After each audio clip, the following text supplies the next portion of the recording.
வணக்கம் நண்பர்களே.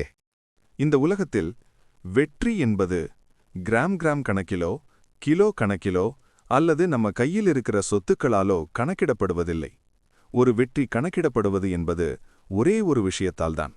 அது நம்ம மனம் எவ்வளவு விசாலமாக இருக்கிறது என்பதை பொறுத்துதான். ஒரு மனிதனுடைய மனம் எவ்வளவு உயரமா யோசிக்கிறதோ, எவ்வளவு தூரம் பார்ப்பதற்கு துணிகிறதோ, அவ்வளவு தூரம் அவனுடைய வெற்றியும் இருக்கும்.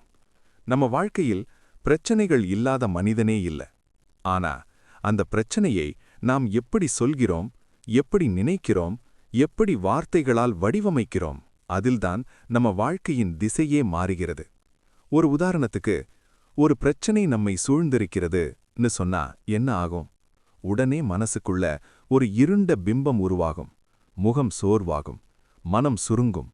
ஆனா அதே விஷயத்த நமக்கு ஒரு புதிய சவால் வந்திருக்கிறதுன்னு சொல்லி பாருங்க.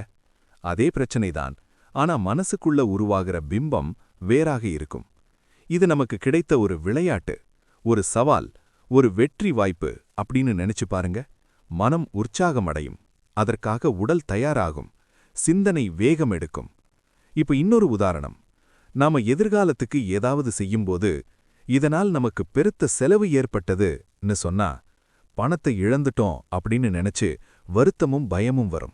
ஆனா இதையே நாம் ஒரு பெரிய முதலீட்ட செய்திருக்கிறோம்னு சொன்னா, எதிர்கால லாபம், வளர்ச்சி, நம்பிக்கை, முன்னேற்றம் இதையெல்லாம் நினைச்சு மகிழ்ச்சியும் உற்சாகமும் வரும். இரண்டும் ஒரே நிகழ்வுதான். மாறியது என்ன? வார்த்தைகள்தான்.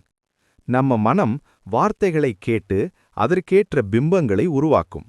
அந்த பிம்பங்கள்தான் நம்ம உணர்ச்சிகளை கட்டுப்படுத்தும். அந்த உணர்ச்சிகள்தான் நம்ம செயல்களை வழிநடத்தும். அந்த செயல்கள்தான் நம்ம வாழ்க்கையை தீர்மானிக்கும். அதனால்தான் பெரும் சிந்தனையாளர்கள் எல்லாருமே எப்போதும் நேர்மறையான, உயர்வை நோக்கிய, நம்பிக்கை நிறைந்த வார்த்தைகளையே பயன்படுத்தினார்கள். அவர்கள் தங்கள் மனத்திலும் சரி, கேட்பவர்களின் மனத்திலும் சரி, எப்போதும் நல்ல பிம்பங்களையே விதைத்தார்கள். நம்பிக்கை விதைக்கணும்னா நம்பிக்கை கொண்ட வார்த்தைகளையே நாம் பயன்படுத்தணும். பெரிய கனவுகளை உருவாக்கணும்னா பெரிய வார்த்தைகளை நாம் பேசப் பழகணும். நீங்கள் தினமும் எந்த மாதிரி வார்த்தைகளை பயன்படுத்துகிறீர்கள் என்று யோசித்துப் பாருங்கள். முடியாது, சாத்தியமில்லை, எனக்கு வராது, என்னால ஆகாது. இந்த வார்த்தைகள் எல்லாம் மனதுக்குள்ள சிறைச்சாலை கட்டும் வார்த்தைகள். அதே மாதிரி, நான் முயற்சி பண்ணுவேன், ஒரு வழி கண்டுபிடிப்பேன், நான் கற்றுக்கொள்வேன், நான் முன்னேறுவேன். இந்த வார்த்தைகள் மனதுக்குள்ள கோட்டைகள் கட்டும் வார்த்தைகள். அதனால்தான் எப்போதுமே ஆரோக்கியமான, உற்சாகம் தரும், நேர்மறையான சொற்களையே பயன்படுத்த பழகிக் கொள்ளுங்கள். உங்கள் நண்பர்களிடத்தில், குடும்பத்தில், வேலை செய்யும் இடத்தில் பேசும்போது உற்சாகமூட்டும் வார்த்தைகள், நம்பிக்கை தரும் சொற்கள், உத்வேகம் ஏற்படுத்தும் மொழி இதையெல்லாம் பயன்படுத்துங்கள். ஒரு நல்ல வார்த்தை ஒரு மனிதனின் முழு நாளையே மாற்றிவிடும். ஒரு புகழ் வார்த்தை ஒரு மனிதனின் முழு வாழ்க்கையையே மாற்றிவிடும்.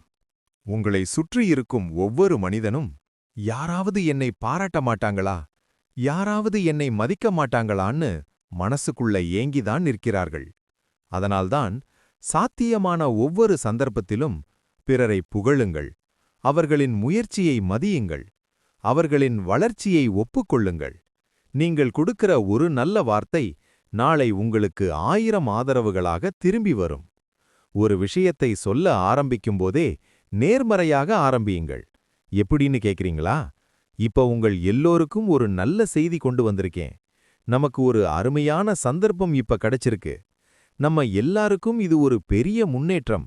இந்த மாதிரி நேர்மறையான வார்த்தைகளோட நீங்கள் ஆரம்பிச்சீங்கன்னா, கேட்பவர்கள் மனம் தானாகவே உற்சாகத்தில் துள்ளி குதிக்க ஆரம்பிக்கும். நீங்கள் பேசும்போது நிச்சயமான வெற்றி கிடைக்கும்னு சூளுரைத்தார் போல பேசுங்கள். வெற்றி கிட்டும்னு உறுதியாக சொல்லுங்கள். அப்போ பாருங்க, கேட்பவர்களின் கண்கள் பிரகாசிக்கும், உட்கார்ந்திருக்கும் விதமே மாறும், உங்களுக்கு ஆதரவு கிடைக்கும். நினைவில் வைங்க, வார்த்தைகள் விதைகள், மனம் நிலம், வாழ்க்கை அறுவடை. எந்த விதையை விதைக்கிறீர்களோ அதே விளைச்சலைதான் நீங்கள் அறுவடை செய்வீர்கள். அதனால் கோட்டைகளை கட்டுங்கள், சிறைச்சாலையை கட்டாதீர்கள். நம்பிக்கையை விதையுங்கள், பயத்தை வளர்க்காதீர்கள். வாழ்க்கையை உயர்த்தும் வார்த்தைகள் பேசுங்கள், வாழ்க்கையை முடக்கும் வார்த்தைகளை தவிருங்கள். உங்கள் வாழ்க்கையை மாற்ற பெரிய விஷயங்கள் தேவையில்லை. இன்று முதல் இந்த நொடியிலிருந்து நீங்கள் பேசும் வார்த்தைகளை மட்டும் மாற்றுங்கள். உங்கள் வாழ்க்கை தானாகவே மாற ஆரம்பிக்கும். இந்த வீடியோ உங்களுக்கு பிடிச்சிருந்தா ஒரு லைக் பண்ணுங்க. இப்பதான் நம்ம சேனலுக்கு வரீங்களா? நம்ம சேனலை சப்ஸ்கிரைப் பண்ணுங்க. உங்கள் கருத்துக்களை மறக்காம கமெண்ட்ல சொல்லுங்க.